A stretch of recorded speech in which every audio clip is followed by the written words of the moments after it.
Bwana. There must be sanctification. Lazima pawe na kutakaswa. Bwana asifiwe. Hallelujah. Praise the living God. Because God wants to use you. Sababu Mungu anataka kukutumia.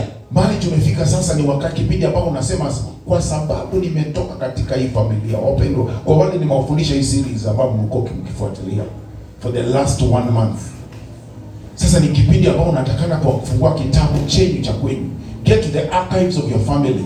Katika get to the records. Enda katika rekodi za familia. Praise the living God. Bwana asifiwe.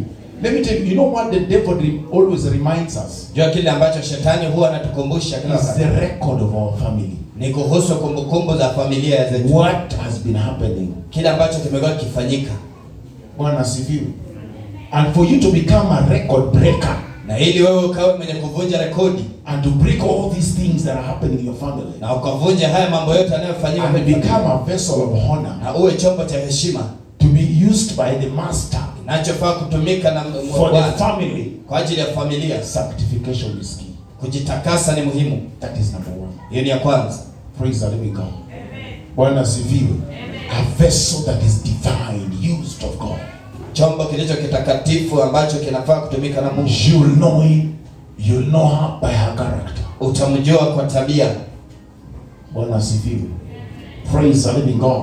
Amen. Bwana asifiwe sana. Amen. Number 2. Ya pili. Hallelujah.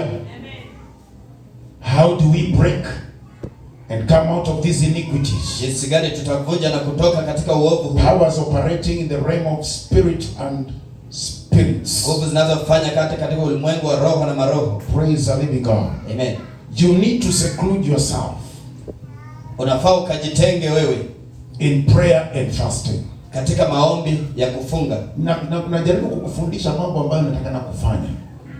Bwana asifiwe. Kama sasa hivi kuna team ya hii kanisa, when I preached about this last Sunday, nimepata wamefika watu 10 wananiambia, Bishop, umefundisha kitu imeshika moyo wetu na tunataka kwenda mlimani Katoloni.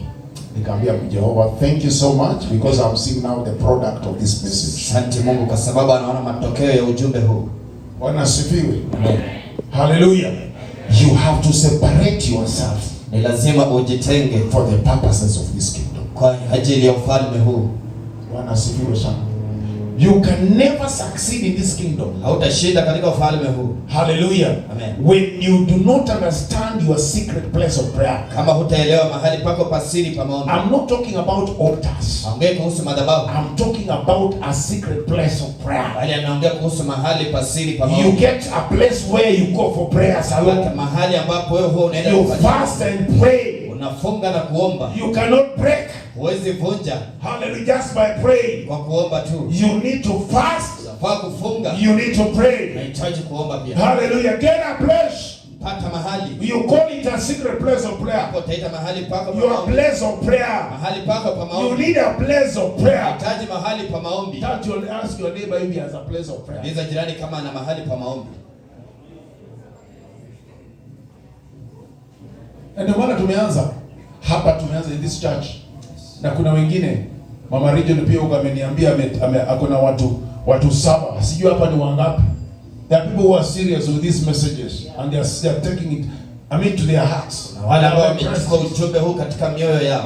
They are going to the mountain of prayer. Naenda kwenye mlima. They have decided because they want to change things. Naamua kwa sababu nataka kubadilisha. Nothing will happen. Hakuna kitakachofanyika. You have to engage yourself. Lazima uingie. And get a place. Upate mahali of prayer. Mahali pa maombi. Bwana asifiwe sana.